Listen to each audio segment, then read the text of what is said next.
하나님 말씀은 에베소서 5장 18절로 21절이 되겠습니다. 에베소서 5장 18절로 21절. 네, 술 취하지 말라. 그것은 방탕한 것이니 오직 성령으로 충만하라. 시와 찬송과 영적인 노래들로 너희에게 말하고 너희 마음으로 주께 노래하며 곡조를 만들고 항상 모든 일에 우리 주 예수 그리스도의 이름으로 하나님 곧 아버지께 감사를 드리며 하나님을 두려워함으로 서로 복종하라.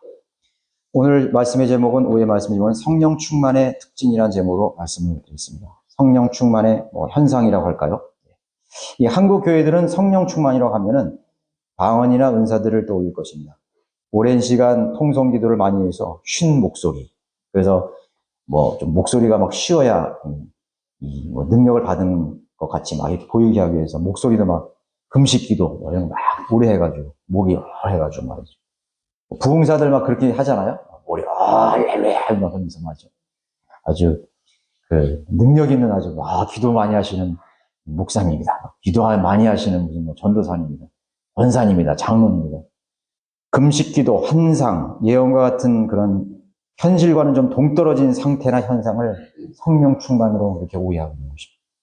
성령이란 거룩한 영으로서 그리스도의 영 혹은 하나님의 영을 말하는 거죠.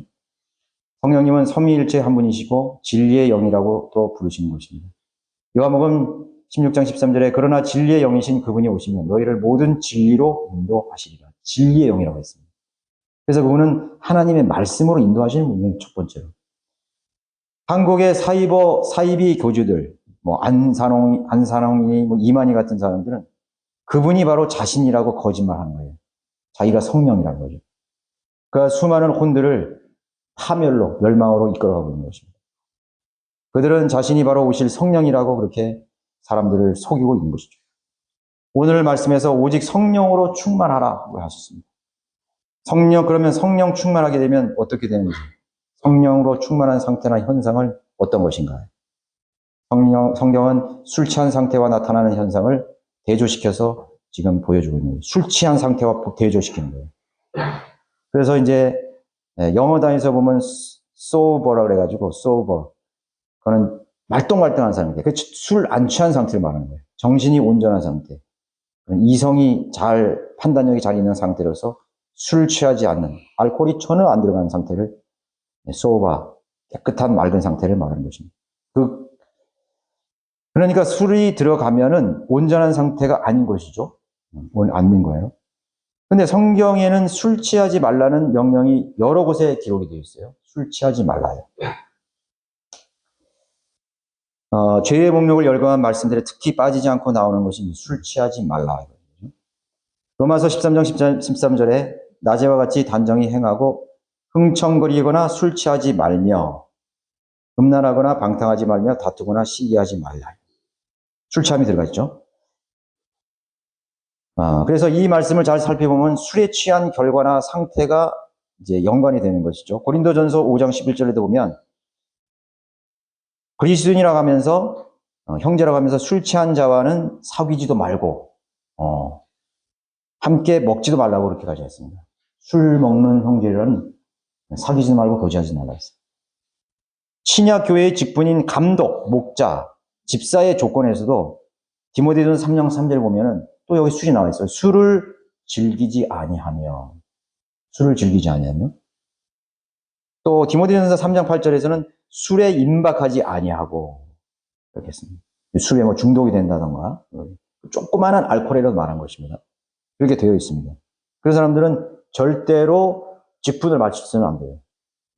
만약에 그런 사람들이 자기가 속이고 무슨 집사를 받았다 그러면 하나님께서 데려가실 수도 있다는 거예요. 저런 배교한 교회는 속일 수 있지 맨 다 술 먹는 목사들도 술 먹으니까. 술 취한다는 것은 성령 충만한 것과 완전히 대조되는 그런 것입니다. 개념입니다. 정반대의 상태인 거죠. 이 세상의 이 국어사전은 성령으로 충만한 상태를 모르기 때문에 술 취하지 않는 정상적인 상태를 sober, 맑은 그런 정신이라고 쓰고 있는 것입니다. 그러면 성령으로 충만한 상태와 현상은 무엇인 것인가요? 우리 술 취한 것과 한번 대비해 보세요. 첫 번째, 여러분 성령으로 충만한 거는 세상 보는 사람들이 보기 어떻게 해요? 비정상적으로 볼 수 있죠, 그죠? 진리를 얘기하고 복음 얘기하고 휴거를 얘기하고 부활 얘기하고 말이죠. 2000년 전에 죽은 한 사람이 당신의 죄를 다 이건 정상적인 상태가 아니라고 볼 수 있는 거예요. 그런데 보세요. 자신을 성령으로 충만하면 자신을 상실해버립니다. 잃어버립니다. 그러니까 술 취함이라는 것은 술로 충만한 상태를 말해요. 술이 나를 먹었다 그러잖아요. 내가 먹냐면 나중에 술이 그 사람을 먹어요. 그러니까 뭐냐면 술로 충만한 상태가 술 취한 건데 알코올에 정복을 당한 상태입니다. 술 취한 것은요. 그래서 술에 압도된 사람은 자신이 누구인지를 모르는데 인사불성이라고 해요. 인사불성. 자기 뭐라. 자신도 모르고 다른 사람도 제대로 파악하지 못하는 거예요. 뭐 그 사람이 대통령이든 무슨 장관이 왔든 무서운 사람들이든 인사불성이 되면 모르는 겁니다. 술 취한 정도는 혈중 알코올 농도라고 하는데 혈중 알코올 농도가 올라갈수록 취한 정도가 이제 결정이 되는 거예요. 성령 충만한 상태도 이와 비슷하게 비교되어서 설명할 수가 있는 것입니다. 성령으로 충만한 상태의 정도는 그리스도인이 하나님의 말씀에 얼만큼 지배되고 정복되어 있느냐가로 정해지는 거예요. 알코올 도수가 우리를 정복한 것처럼 하나님의 말씀과 하나님의 영으로 우리가 얼마나 정복이 되느냐, 우리가 얼마나 그분 앞에 사로잡혔느냐에 따라서 결정이 되는 것입니다. 성령으로 충만한 상태의 정도는 그리스도인의 하나님의 말씀에 얼만큼 지배되느냐, 술과 하나님의 말씀을 대조시켜서 주님의 이 진리의 말씀에 완전히 통제될 때 그 사람은 성령으로 온전히 충만한 사람입니다. 하나님의 말씀이 우리를 지배함으로써 우리가 하나님의 생각을 하고 하나님의 심장을 가지고 하나님의 감정을 가지고 그리스도의 사랑과 그 은혜가 충만한 상태를 말하는 것입니다. 그것이 고조되어 있는 것입니다. 그러면 그 사람은 자신을 어떻게 돼요? 잃어버리게 되는 거예요. 내가 죽는 거예요. 나는 어디가 없어졌어요. 성령 충만하면 세상과 나는 간 곳이 없고 오직 예수 그리스도만 보이는 거예요. 그게 술 취한 것과 대조시키는 것입니다. 술 취한 사람은 마귀의 지배에 들어가서 죄를 짓게 되지만 성령으로 충만해지면 하나님의 온전한 의의 도구가 되어지는 것입니다. 자신을 온전히 십자가에 못 박고 죽은 자처럼 그렇게 살아가게 되는 것이에요. 내가 그리스도와 함께 십자가에 못 박혀 있으나 그럼에도 나는 살아있느라. 그러나 내가 사는 것이 아니요 그리스도께서 내 안에 사는 사실인 것이야. 내가 이제 육신 안에서 사는 삶은 나를 사랑하시어 나를 위해 자신을 주신 하나님의 아들을 믿는 믿음으로 사는 것이에요. 갈라디아서 2장 20절의 말씀입니다. 나를 완전히 잊어버리게 되는 거예요. 내가 자꾸 나를 생각하면 진리를 얘기할 수 있어요. 복음 얘기할 수 있어요. 예수님 얘기할 수 있어요. 나의 사회적인 위치, 내 계급장, 내가 입고 놓으면 나의 얼굴, 이 사람 어디 사는 사람인데 자꾸 그런 것만 생각하는 거예요. 나를 잊어버리지 못해요. 그러나 성령 충만하면 술 취한 사람처럼 나를 잊어버리게 되는 것입니다. 두 번째, 술 취한 사람의 특징은 두려워하지 않는다는 거예요. 술 취한 사람이 무서울 게 어디 있어요? 술에 만취가 되면 위아래 없어요? 예의 없어요? 체면 없어요? 부끄러움 같은 것? 아무것도 없어. 그러면 그 사람이 이제 완전히 자유한 사람이야. 술 취한 사람처럼 자유로운 사람이 어디 있어요? 야, 술 취하니까 너무 자유스러워. 신발도 벗겨진지는 모르고, 아무것도 모르는 거예요. 평소에 담고 있었던 맹정신으로 못한 말을 하려고 할 때 술에 취해서 완전히 다 쏟아넣게 되는 거예요. 솔직해지는 거야. 여러분 술 친구라고 하잖아요. 술 친구가 돼가서 여러분 술 다 드셔보셨죠? 옛날에 과거에. 참, 그 부끄러웠던 시절에 내가 보면은요, 막 친구들 만나가지고 학교 와가지고 막 울기도 하고요, 자기 다 얘기해, 자기 짝사랑한 사람 얘기도 하고요, 감정 있던 사람 얘기도 하고요, 또 상대자하고도 기분 나쁜 것도 얘기하고, 다 쏟아놓겠네요. 그 치중해 하는 말이 알고 보면 그 사람 평소에 진심이야, 사실. 진심, 불편한 진실이 나오는 거예요, 거기에서. 나오게 되는 거예요. 그래가지고, 이 내성적인 사람 있잖아. 이런 사람들은요, 자기가 이렇게 좋아하는 사람 이성 있으면요, 술 취해가지고 고백을 해. 야, 내가 너를 어쩌고 저쩌고 하면서. 그런 사람 여러분 많이 들어갔잖아요. 그죠? 술에 취해가지고 사랑을 고백하는 사람. 그것도 유부남이 또, 유부남이 그건 큰 사고지. 그런 사람이 많아요. 이 세상이 다 그렇게 돌아가요, 지금. 그래서 술 한잔 하면서, 내가 너를 뭐 좋아했고, 뭐 어쩌고, 얼마나 이 세상이 그렇게 된 거예요. 술 때문에. 술을 먹게 되면 충만하게 되면 두려운 것이 없는 거야. 체면이 없고, 뒤에 있는 문제를 생각 안 하는 거죠. 그러면 술에 깨고 나면 뭐래요? 기억이 안 난단 말이에요. 부끄러우니까. 근데 나로 돌아온 거지. 나 자신으로 돌아온 거예요. 여러분, 그걸 성령 충만하고 잘 한번 얘기해 보세요. 겹쳐서 한번 해보세요. 이 한국은, 술 취하는 그런 행동에 대해서 특히 범죄에 있어서 너무 관대합니다. 술 먹고 그렇게 했으니까 좀 봐줘야 된다. 특히 성범죄, 음주운전 같은 거 있죠? 술 취한 상대를 정상 창작해 준다고 하는 그런 나라예요. 술 취한 상태에서 일어나는 범죄가 얼마나 많습니까? 살인, 강간, 폭행, 절도, 정상 상태와 비교할 때 훨씬 높이 나타나는 거예요. 범죄율이 술 취했을 때 훨씬 높이 일어나요. 그러니까 사람들이 술 취하고서는 그렇게 하는 거예요. 자, 술에 취하면 두려움이 없습니다. 성령으로 충만한 현상은 바로 그렇죠. 사람을 두려워하지 않는 공통점과 동시에 한 가지가 덧붙이는데 하나님을 두려워하게 되는 거예요. 성령 충만하면 하나님을 두려워하게 되는 거예요. 그게 다른 거예요. 구원받지 못한 사람은 술 취하면 아무것도 두려울 게 없어요. 하나님 없기 때문에. 그러나 성령 충만한 사람은 사람도 두렵지 않는데 하나님만 두려워하게 되는 것입니다. 그게 성령 충만이에요. 하나님께서 선지자들을 성령으로 충만하게 하셨습니다. 가장 중요한 선택이에요. 반역하는 무리들을 두려워하지 않게 하셨던 거예요. 반역하는 거예요. 그래서 성령 충만해야 우리가 하나님 일을 하는 거예요. 그래서 예수님께서도 예루살렘을 떠나지 말고 성령이 너에게 임하시면 나의 증인이 되리라. 온 세상이 나의 증인이에요. 그 전까지는 갈 수 없는 거예요. 왜? 두려움 때문에. 로마 제국의 서슬퍼런 박해의 칼, 얼마나 이교도들의 칼, 얼마나 이교도들의 그 수많은 잔인한 사람들이 많이 있는 거예요. 복음을 박해하는 사람이 많이 있는 거예요. 그거 어떻게 나가는 거예요?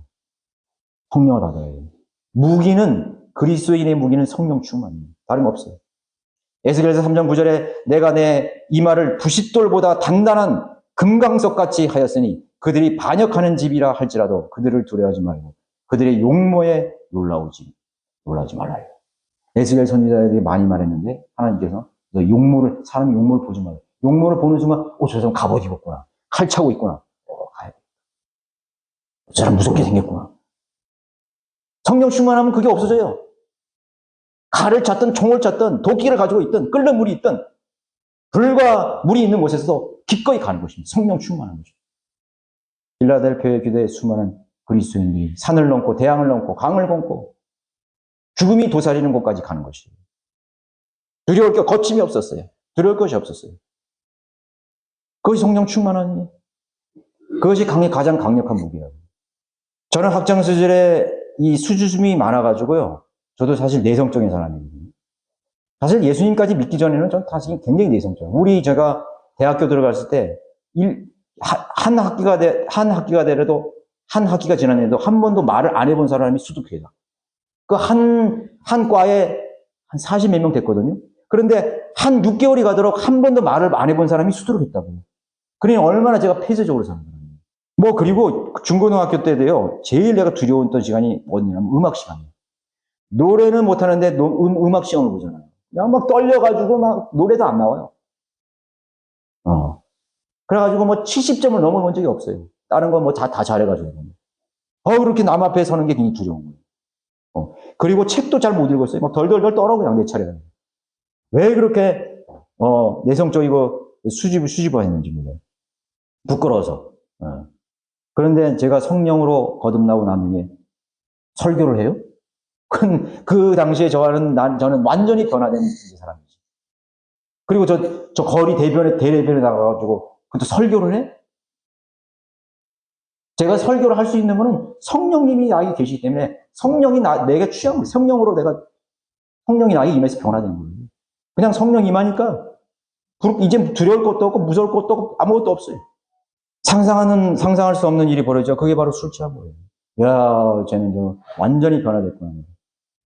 술 취하면 저 대로변에 나와가지고 막 소리 지르면서 말이에요. 막 하면서 사랑 고백도 하자면, 야, 누구 나와! 그러면서 막 나와요. 성령 충만이에요. 세상에 나가서 미친 사람처럼 예수를 믿으라 심판이 있다. 우리는 복음을 억지로 전하게 하지 않잖아요. 성령이 임하시면 자연스러운 현상이에요. 술 취하면 자연스럽게 자기를 잊어버리고 두려움이 없어지고 자기의 내면에 있는 것들을 드러내고 고백을 하는 것처럼 성령으로 충만한 사람의 열매는 뭐냐면은 바로 그와 같은 거예요. 자기를 잊어버리고 사람을 두려워하지 않고 하나님만을 두려워하는 것입니다. 그리고 진실을 얘기하는 거예요. 진리를 얘기하는 거예요.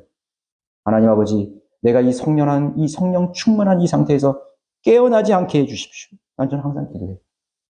내가 어느 날 내 자신을 바라보고 내 자신으로 돌아왔을 때 나는 하나님을 부끄러워하고 복음을 부끄러워하게 되는 그날은 있을 수가 없습니다. 내가 복음을 부끄러워하지 않게 해주십시오. 주님, 나를 위해서 죽으신 주님을 내가 왜 선포하지 않겠습니까?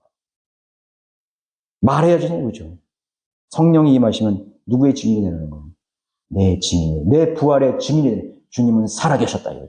부활하셨다 이거예요. 얼마나 고귀한 일입니까? 부활하셨다 이거예요. 저도 이번에 가서 계속 그거 얘기했어요. 짧은 영어지만 누가 당신을 위해 죄를 줍고 누가 부활했냐 이거예요. 마음의 뜨가 부활했느냐 이거예요. 공자가 부활했느냐 이거죠. 이 온 우주 가운데서 오직 유일하신 예수 그리스도만이 당신을 위해 사랑하셨고 당신을 위해서 죽으셨고 당신을 위해서 부활하셨다 이거예요. 그것을 담대하게 외치는 것입니다. 그게 성령 충만한 사람이죠. 성령 충만한 사람. 아, 하나님께서 나로 그분의 영으로 충만케 하셨구나. 이 충만. 무슨 혀가 꼬부라지고 뭐 랄랄랄라 하고 그게 성령 충만이 아니라고 뭐 뜨거워지고 그게 아니라고. 정말 변화된 것은 것이에요. 우리 아버지가 변화되셨네. 그 변화됐다는 건 뭐예요? 혀가 꼬부라지고 방언하고 혼자서 뭐 종교행위라고 그런 게 아니라고요. 아니, 우리 아버지가 갑자기 변화돼서 저 세상으로 뛰쳐나가고 그렇게 말이 없는 분들이 이제 예수 그리스도를 증거하려고 애쓰고 누구를 만나든지 진리를 선포하려고 말하는 그것이 바로 성령 충만한 증거라고. 달라졌구나 이거예요. 그렇죠? 놀라운 일이 벌어진 것입니다. 놀라운 은혜요 감사인 것입니다. 세 번째, 술 취한 사람은 자기 자랑을 하기 시작합니다. 술 취한 사람은요 특징이 뭐냐면 맨 자기 자랑이야. 과거에 내가 군대에 있을 때 어쩌느니 내가 누구를 어떻게 해서 어떻게 했느니 누구를 남자들 술 먹으면요 맨 자기 과거에 군대에 있을 때 어쩌게 했느니 옛날에 소시적에 어쩌게 했느니 동네에서 어쩌게 했느니 맨 그랬니. 자기 능력을 과시하지. 내가 말이야 왕년에 어쩌고 저쩌고 인기가 좋고 말이지 여자들이 어쩌고 하면서 힘든 얘기예요. 또 자기 경험담 많이 얘기하죠. 그게 거의 그거는 한 90%가 그건 거짓말이야, 전부. 다 보태가지고 막 굉장히 하는 거예요. 그럼 듣는 사람은 또, 뭐야, 저 사람도 대단한 사람이네. 대단하긴 대단해. 아무튼 자기 자랑을 하는 거예요. 거짓말이 한 90%, 진실은 0.02%밖에 없는 거예요. 심지어는 거기에 막 지어낸 소설도 막 있는 거지. 있는 거예요. 자, 자기 자랑을 하기 시작한 거예요. 예. 자기 자랑 늘어놓죠. 빌립보서 3장 19절을 보면은 그들의 영광은 자기들의 수치 속에 들어있다. 그러니까 그 사람들이 자랑하는 거는 전부 부끄러운 죄들이에요. 여러분, 남자들이도 모여있는 자리에서 다 얘기하는 건 전부 부끄러운 수치들이에요. 그런데 들을 필요도 없어. 그럼 나와야 돼, 거기서. 그런 데서 나오는 거예요. 그래서 세상 사람들하고 교제가 안 되는 거예요. 전부 자신들의 영광, 자신들의 장은 자신들의 죄 속에 있고 수치 속에 있고 부끄러움 속에 있는 거예요. 그거를 자신의 수치가 자신의 영광이 되어버리는 거지. 특히 술 취한 사람들이죠. 술 취한 사람들. 저는 어렸을 때 우리 부친이 그냥 술에 거나하게 해서 집에 들어오면 자신의 부족이나 무능력이나 못한 것보다는 일장연설이 이제 시작이 되는 거예요. 꿀 앉혀놓고, 그죠? 여러분은 그런 경험 없으셨나요? 얘네 아버지 쪽에 여러 어렸을 때 술 취하고 들으면 꼭 불러내가지고 깨워가지고 딱 꿀 앉아있는 아버지. 그러면서 또 이제 인자 열설이 되는데 거기에서 내가 아버지는 참 부족하다. 아버지는 참 너한테 이런 거 얘기하는 거 아니야. 이 아버지는 뭐 어떻게 살았고 니만 할 때는 이랬고 말이지. 벌써 니만 할 때 나이 때는 뭐를 하고 아주 뭐 이런 걸로 해가 시작해가지고 일정 현재 남았는 1시간이고 2시간이고 그냥 그때는 아버지 그 지옥 같죠. 우리 얼마나 그런 거 많았습니까? 인간이라는 게 술 취하면 그러는 거예요. 술 취하는 거예요. 뭐 자기만 잘하는 것만 나타나는 거죠. 난 그렇게 안 살았단 말이죠. 직장 동료들, 친구들, 또 과거에 나 자신도 그랬다는 거죠. 우리 자신도 사실 그럴 수도 있겠죠. 그럴 수도 있다고. 성령으로 충만한 사람은 자신을 낮춥니다. 그리고 예수 그리스도를 자랑하기 시작하는 것이에요. 나를 자랑하는 게 아니에요. 술 취하면 자기 자랑을 잘하지만 성령 충만한 사람은 나를 감춥니다. 내 안에 계신 예수 그리스도를 진리를 자랑하는 것입니다. 위대하신 하나님. 하나님의 경이로운 그러한 하나님의 능력. 은혜. 하나님의 또 무서운 심판. 그분의 놀라우신 은혜의 구원에 대해서 증거하기 시작하는 것입니다. 할렐루야에 할 날이라는 그 말이 어원이 있어요. 그건 뭔지 아세요? 자랑하답니다. 할렐루야! 예수 그리스도를 자랑합시다. 하나님을 자랑합시다. 근데 그 자랑하다는 건 뉘앙스 뭐냐면 멍청하도록 자랑하는 거예요. 멍청하다는 건 뭐예요? 도가 지나치게.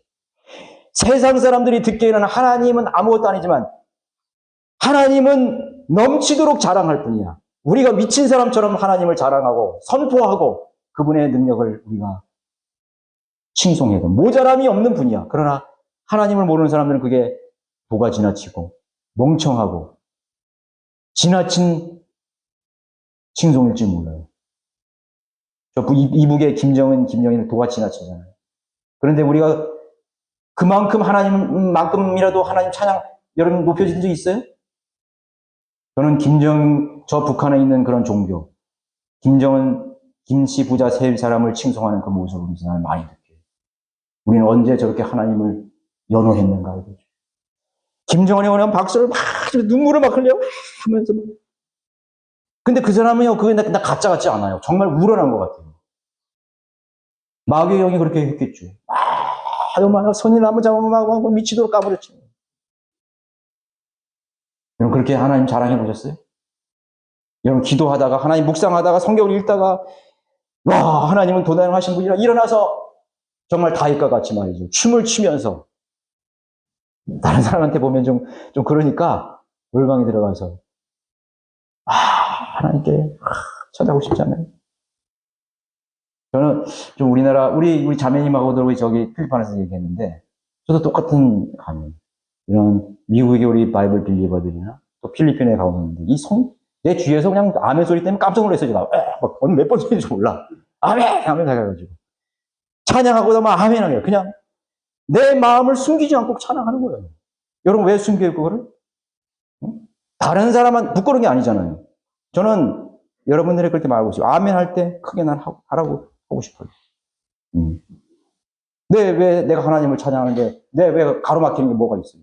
찬양하는 거죠. 물론 그것이 다른 사람에게 뭐 크게 지나치게 방해된다든가 뭐 지나치게 그게 이상하게 보인다 그렇게 하지 않는 한은 우리가 하나님 앞에 아멘으로 또 우리가 우리의 마음을 표현함으로 예 그렇습니다. 미국 사람들 그렇게 하더라고요. 예스 오케이 막 하더라고요. 이렇게 우리가 그 정도는 아니라도 하나님을 칭송하고 내 마음을 표현해드리고 말이죠.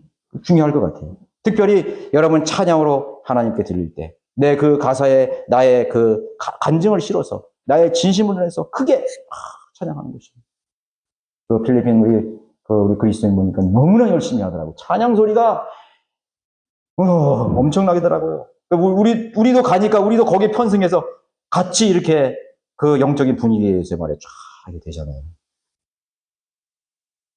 그런 것이 필요할 것 같아요. 우리가 찬양을. 그리고 그런 것은 여러분들이 평소에 성령 충만하지 않으면 나올 수 없는 것이죠. 우리가 그걸 임의로 인위적으로 할 수는 없는 거예요. 그건 가식적인 거죠. 여러분 진실로 그렇게 됐을 때 하나님을 자랑하는 것입니다. 다른 사람이 보기에 저 사람은 왜 저렇게 지나칠 정도로 하나님을 찬양하고 있네. 그렇게 할 정도로 하나님을 사랑하는 만큼 하나님을 안 만큼 그렇게 하는 것입니다. 그래서 성령께서 너에게 임하시면 너희가 능력을 받으리니, 무슨 능력을? 거짓 방언, 귀신 쫓는 능력, 예언의 능력, 자칭 선지자, 자칭 그리스도인, 자칭 하나님, 그게 아니죠. 그런 게 아니에요. 능력을 받으면 그런 게 많이 아니에요. 그러면 예루살렘과 온 유대와 사마리아 땅끝까지 이르러 내 증언이 되리라고 하시니라. 사도행전 1장 8절에 분명하게 말씀하고, 여러분 복음을 전파하는 것은 예수님을 자랑하는 거예요. 내가 믿는 하나님은 부활하셨어. 죽음을 이기시고 죽음과 죄를 정복하신 분이야. 사망을 정복하시는 분이야. 그런 신 들어봤어? 너도 그 신을 알아야 돼. 너 그 신을 죽을 때까지, 죽기 전에 모르면 너는 영원히 불행하죠. 담대하게 증거하는 거예요. 그 예수 그리스도 담대하게 증거. 복음 전하는 게 어려운 게 아니죠. 절대로 어려운 게 아니에요. 장황하게 너를 위해서 하나님께서 행복을 준비해 놓으시고 계획을 해 놓으시고 그런 게 아니라고요. 단순한 것이라고요. 저도 우리 형제 자매님들은 다 거리 설교가 난 되기를 기도하고 있어요. 억지로 되는 건 아니에요. 네, 다 되셔야 돼요. 지금 거리 설교 팀이 우리 원주시내는요, 4개 이상의 팀이 있어야 되고요. 우리 책임을 가졌다고요. 어려운 설교라니까, 설교 어려운 게, 이런 게 아니라고. 내가 여기 한 사람 앉혀놓고, 내가 예수 그리스도에 할 말이 없다고 말해? 내가 나를 위해 죽으신 분에 대해서 할 말이 없다는 건 말이 없잖아요. 안 되잖아요. 나를 위해서, 영원한 생명을 위해서 하나님이 되신 그분이 이 땅에 오셔서 생명을 바친 것에 대해서 내가 그분에 대해서 할 말이 없다는 거는 어떻게 설명할 거예요? 말이 안 되는 것이죠. 그래서 기도하셔야 돼요. 부답을 가져야 돼요. 하나님께서 나에게 증거하는 부답을 주셨고요. 1세기 그리스도인 모두가 나가서 설교했어요. 거의 모든 사람들이 설교했다. 복음을 전파했다고요. 그렇게 살아야 돼요. 우리 바이블 블리버들의 성경적인 전통이에요. 형제들이 나와서 설교했어요.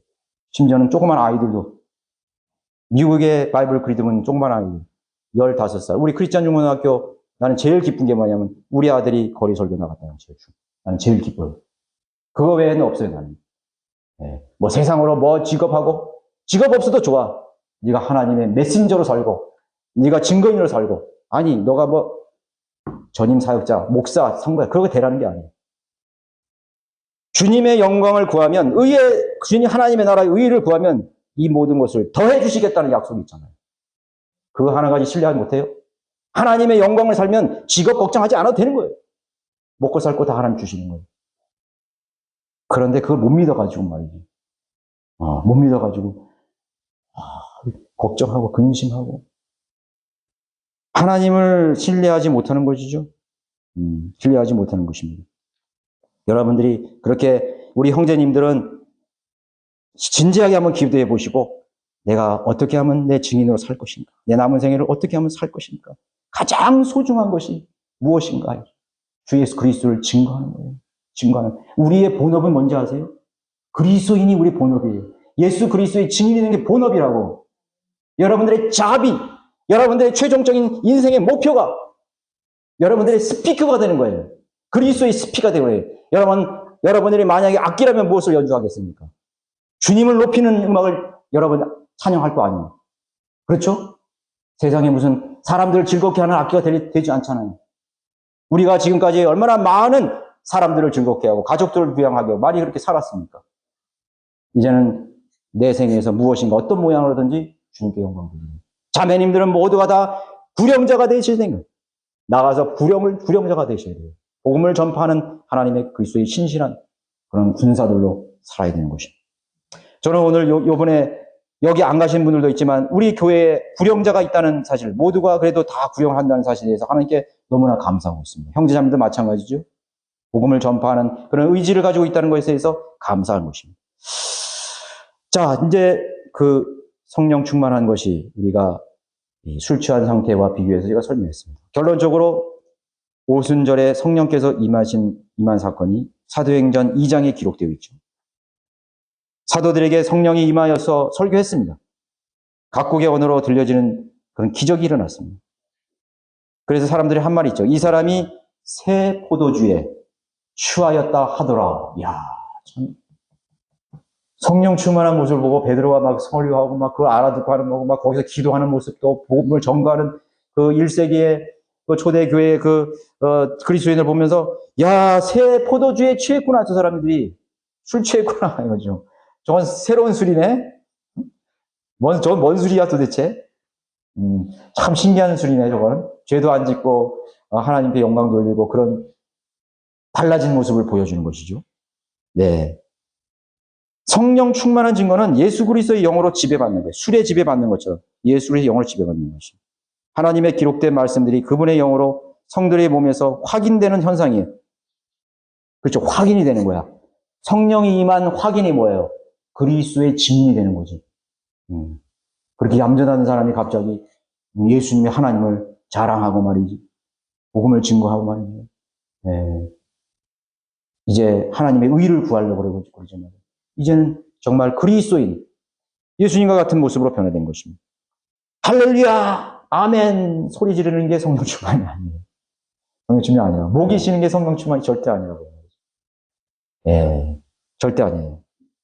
여러분들이 성령 충만한 생활을 하고 있는지, 여러분 오늘 말씀을 잘 한번 생각해 보시면서 여러분 스스로 확인하시고, 정말 여러분들의 생애에 성령 충만한 그러한 증거들로 여러분 사신 여러분 되시기 바라겠습니다.